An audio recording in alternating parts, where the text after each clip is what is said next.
Bonjour à tous, très chers auditeurs apprenants. Bienvenue dans cette formation consacrée à l'apprentissage du logiciel Advanced. Cette formation qui a pour but de faire de vous des futurs cracks de la construction métallique. Eh bien, il se trouve que aujourd'hui, pour des raisons de méthodologie, nous allons d'abord travailler sur le chapitre 3 portant interface Advanced. Parce qu'il est très important pour nous, toujours dans l'optique de vous apporter la meilleure formation, qu'avant de vous apprendre à modéliser un modèle 3D sur Advanced, vous sachiez au préalable comment se présentent les interfaces Advanced.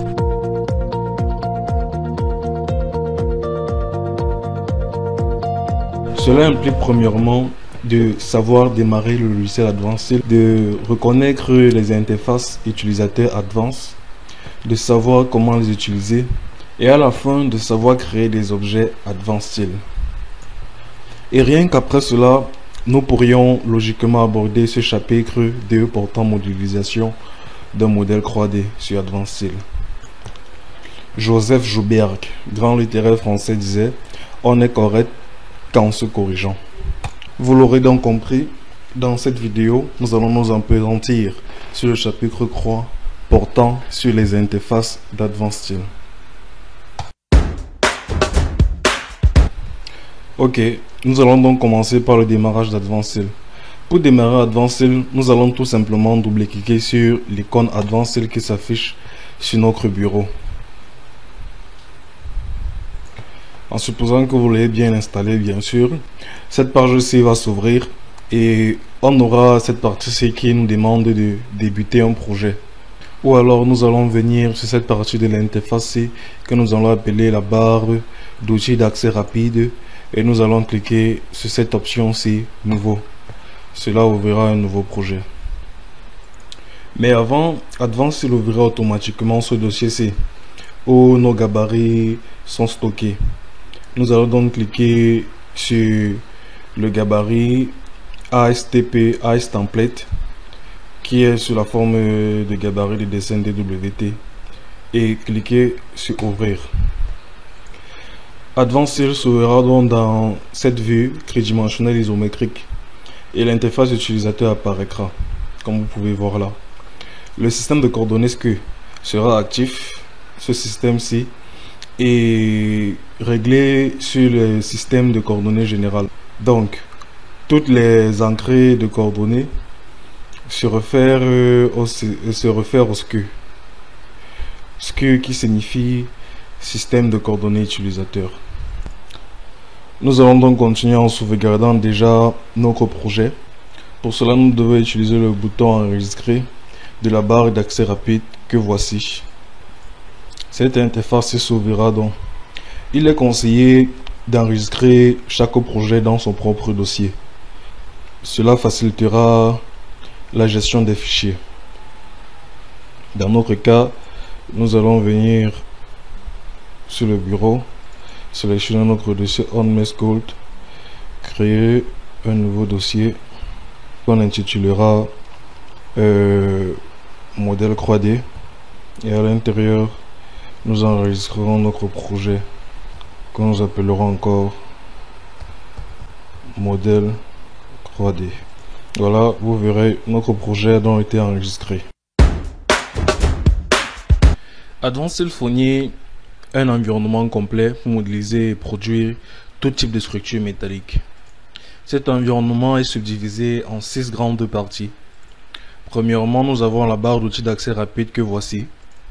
Ensuite, nous avons le ruban. En troisième partie, nous avons la palette outils qui se présente sous cette forme-ci.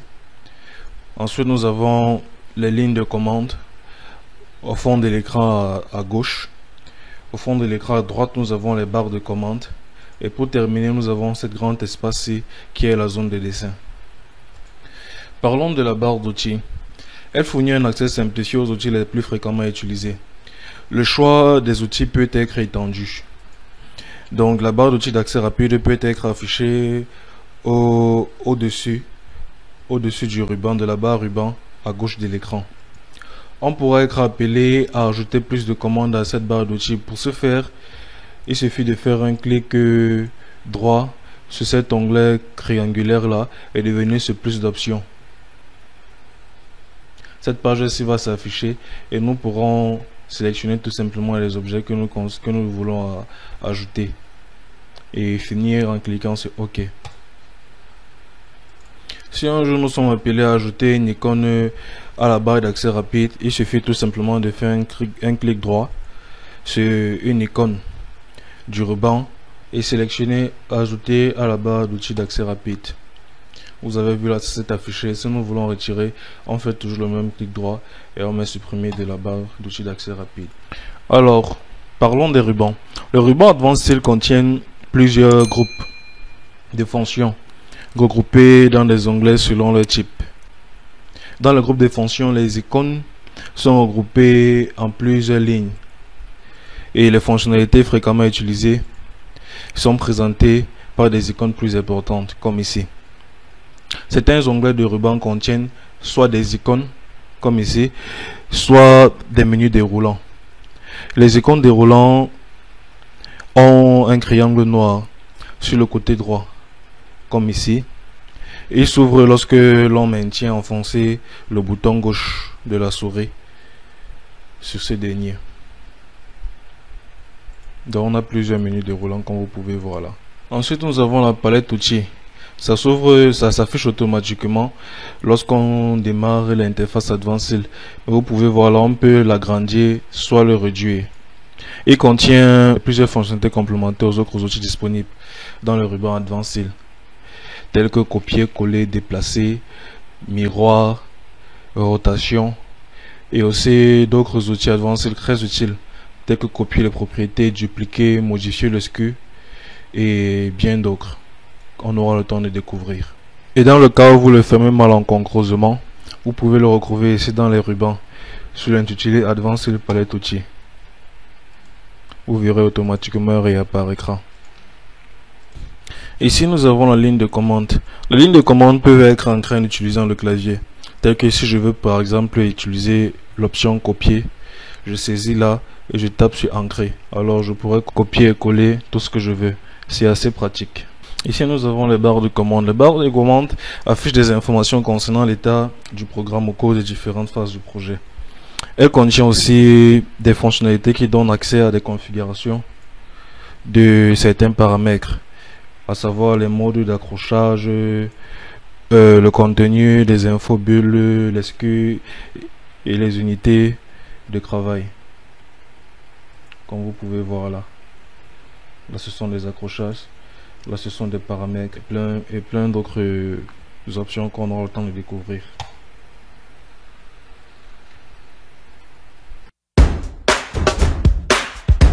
Bien, parlons maintenant de l'utilisation d'Advanced Style. Toutes les commandes Advanced Style sont accessibles depuis le ruban et la palette. Les palettes d'outils contiennent des fonctionnalités complémentaires aux autres outils disponibles dans le ruban Advanced Style. En d'autres termes, rien qu'avec ces rubans-ci et cette palette d'outils-ci, il est possible pour nous de concevoir un ouvrage métallique du début jusqu'à la fin sur Advanced Style. Vous avez remarqué aussi qu'on peut agrandir et baisser la palette d'outils dessin. Cela permet d'augmenter l'espace de travail. Concentrons-nous pour commencer rien que sur la partie ruban Advanced Style. Eh bien, le ruban contient une collection de groupes de fonctions regroupés sous forme d'onglets que voici. On a là l'onglet début, l'onglet objet, l'onglet modélisation, l'onglet document et j'en passe. L'onglet vue, l'onglet cotation, l'onglet exporté, l'onglet outils, l'onglet rendu, l'onglet collaboré et les autres. Mais pour un accès plus simplifié, les principaux outils d'Advanced Style sont placés dans l'onglet accueil. Dans le groupe de fonctions, on a des icônes qui sont regroupées en plusieurs lignes de fonctionnalités. Les fonctionnalités fréquemment utilisées sont représentées par des icônes plus importantes. Notons que le ruban aussi peut être réduit en onglet pour augmenter l'espace de travail.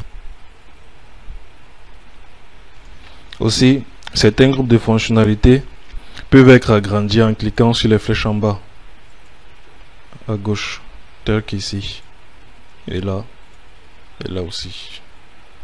Comme je vous l'expliquais en amont, le ruban contient une panoplie d'onglets repartis à leur tour en outils. Premièrement, nous avons les onglets contenant les outils de modélisation, à savoir l'onglet objet et l'onglet modélisation que voici. Le ruban objet contient les outils nécessaires à la création des éléments advancés simples, tels que les grilles de construction, les profilets, les tôles, les caillebotis, les perçages, les boulons, les gourjons et les éléments de béton aussi, ou les éléments bois. L'onglet modélisation contient quant à lui des outils de création et de modification d'objets complexes, tels que les éléments de structure paramétrables, comme les portiques, les grilles, les panneaux, des garde-corps, des escaliers. Contient aussi le gestionnaire d'assemblage qui se présente sous cette forme-là, dans lequel nous avons les différents assemblages, les différentes gammes d'assemblage paramétriques que propose Advanced, et ainsi que des outils spécifiques au travail d'un environnement multi-utilisateur. Nous avons aussi là les outils importants de vérification qui permettent la vérification des collisions dans le modèle et la vérification aussi des bases de données. Ensuite, on a une grande panoplie d'outils de création et de modélisation d'objets 3D. Comme dans AutoCAD, on a les boîtes qui nous permettent de faire des extrusions, des lissages, des révolutions. On a ces options qui nous permettent de faire des intersections et bien d'autres.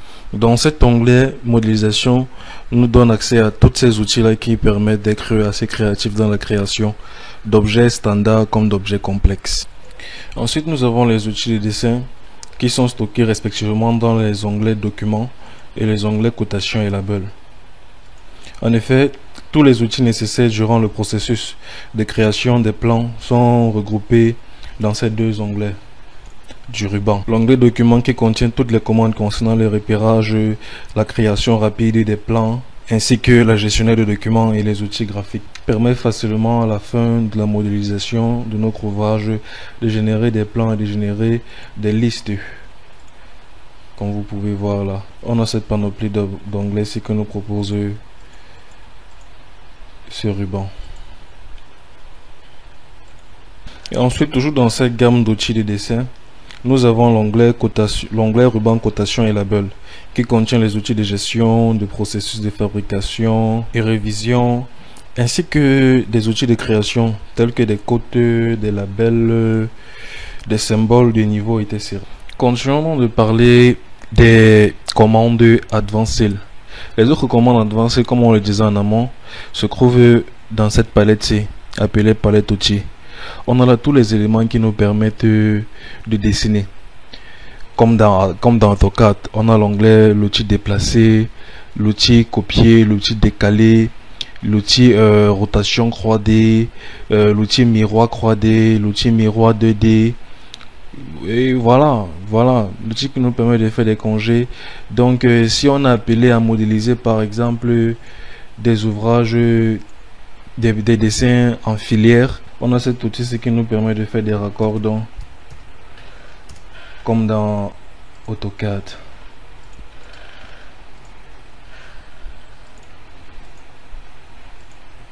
Donc voilà, c'est assez diversifié.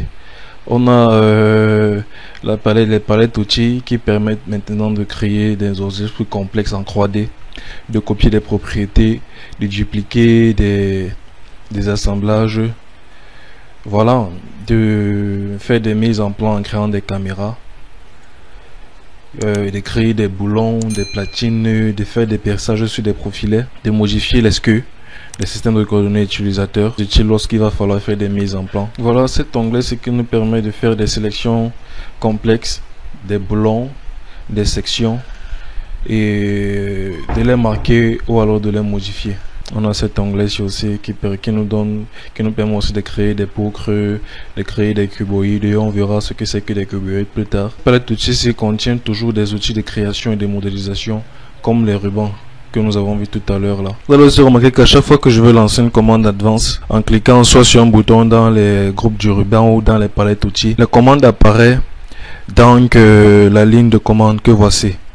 Et ainsi je peux aussi manipuler ces commandes en fonction de ces lignes de commande ici. Comme là, si je veux mettre quitter ou alors annuler. Cette option, ce n'est pas à négliger parce qu'elle nous permettra aussi de travailler facilement. Ok, parlons de quelques commandes pratiques pour l'utilisation d'Advanced Style. Premièrement, nous avons le bouton échapper qui permet qu'à tout moment, si nous souhaitons annuler une commande Advanced Style, on n'a qu'à cliquer sur échapper sur le clavier, comme je le fais là, et l'action sera abandonnée. Il est aussi bien de remarquer que lorsque le curseur est placé sur une icône d'un groupe de fonctions, les infos bulles s'affichent comme là. Vous pouvez voir, c'est une option très importante pour savoir la définition de chacun des outils sur Advanced. Ça vous permettra aussi d'accroître votre apprentissage. On va donc terminer avec l'option annuler. En effet, cette option se permet de faire le retour. Par exemple, si on a fait une modélisation qui ne nous convient pas ou bien qu'on veut supprimer, cette option se permet de rentrer et d'annuler les commandes.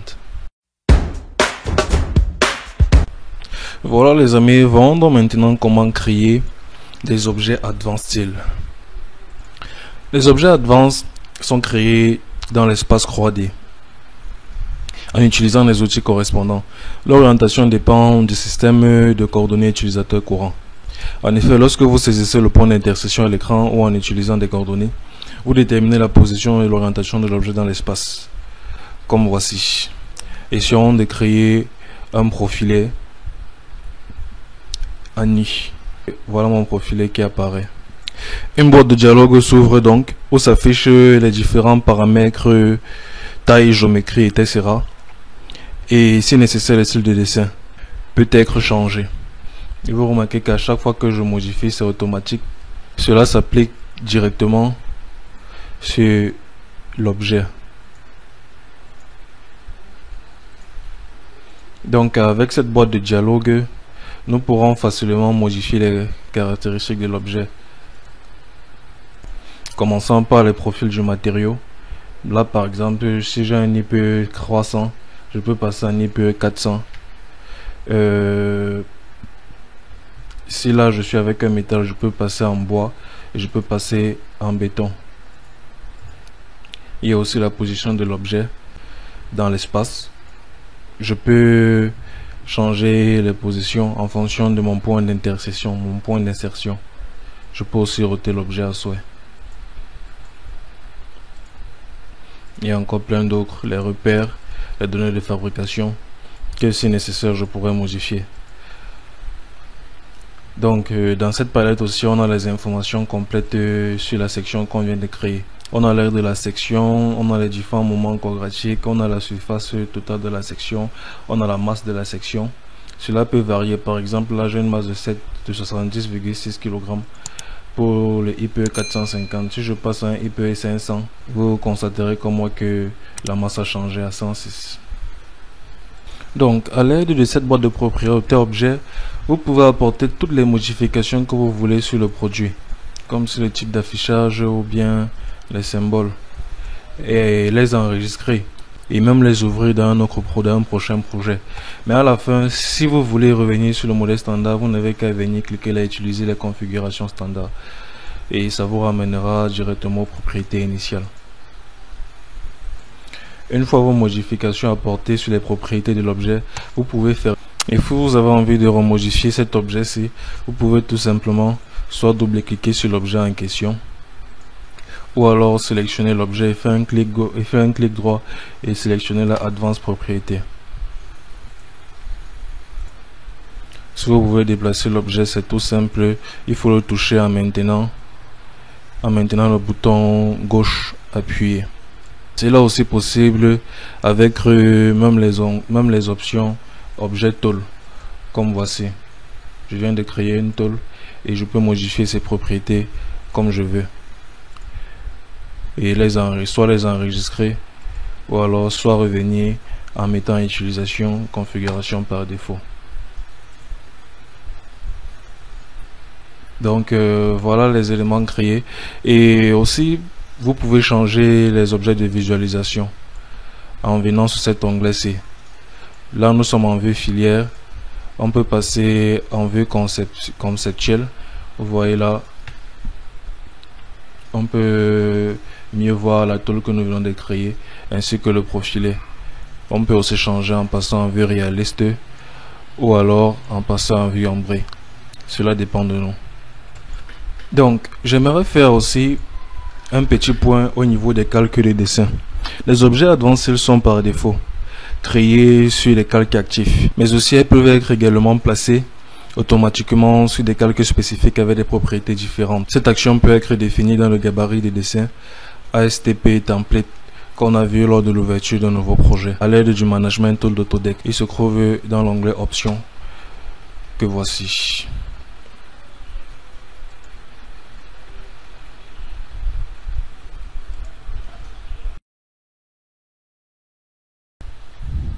Et bien les amis, merci pour votre attention. Ça sera tout pour cette vidéo. Elle était particulièrement longue, mais ça aura valu la peine. Dans la prochaine vidéo, qui je vous promets sera moins longue, nous allons maintenant revenir sur le chapitre 2 pour parler des modèles 3D sur Advanced Style. Je vous dis donc à la prochaine et portez-vous bien.